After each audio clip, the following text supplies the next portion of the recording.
The new year could mean changes for your taxes. Now that Democrats are taking control of the House, there could be some major adjustments coming to the tax law Republicans passed under President Trump. Here now is Grover Norquist, Americans for Tax Reform president. All right, let's start with the big one. They're saying they may not keep those SALT caps in place. I agree with the SALT caps from a theoretical point of view. They are kind of painful to me personally, but what do you think? Yes, exactly. No, those aren't going anywhere. The Democrats like raising taxes on upper income people. Getting rid of the SALT caps is a $600 billion tax cut for high income people. But it's a nightmare for, for everybody in New York and California and where all the Democrats are. No, it's the saving grace for the people in California and Illinois and New York and New Jersey, because without getting rid of the SALT caps, their property taxes and income taxes would go up year after year after year. And now you're starting to see blue states go and cities go, oh, we can't be raising those taxes because the people of our city and our state feel 100% of the pain. I don't hear de Blasio saying that, but maybe you could call him and say that to him. Tell him that he should be saying that. The good news is, as he figures it out, more and more people are leaving those states anyway.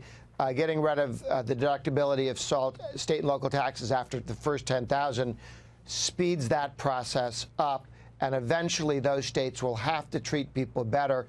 So long-term, taxes will be lower in those heavily taxed states because we got rid of the SALT deduction. I have to tell you, we have a ton of empty business spaces all over New York City, and when you ask the people who are out of there what happened, they said the landlord raised the rent because he couldn't afford the taxes. And then the tenant that was in there in the thriving business couldn't afford the new rent with that included the property tax. So there's definitely people leaving.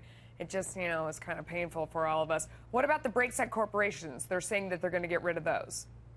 Well, there's an effort. The Democrats want to do several things. First, they want to get a value-added tax, but the first step there is a carbon tax, which is a VAT on energy. They want a carbon tax as the runner-up for a VAT. That's the big goal. That's how you turn us into France. And they will keep coming back on the carbon tax over and over again. They slowed down a little bit because of France and Canada and Australia having governments basically taken down by the energy tax, the carbon tax. So carbon tax, VAT, they want to take the corporate rate up.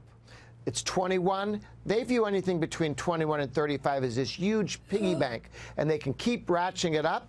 Remember, Rubio tried to do that at the last minute when we did tax reform. He said, I have a spending idea. Let's give money to my friends, and we'll just take the corporate rate to 22, 23. That was beat. But Rubio's back with some other spending proposal of his, and he wants to take that up. Now, that's a Republican. Imagine the Democrats wanting to take it up 1 or 2 or 5 or 10 points and spending that money on different things.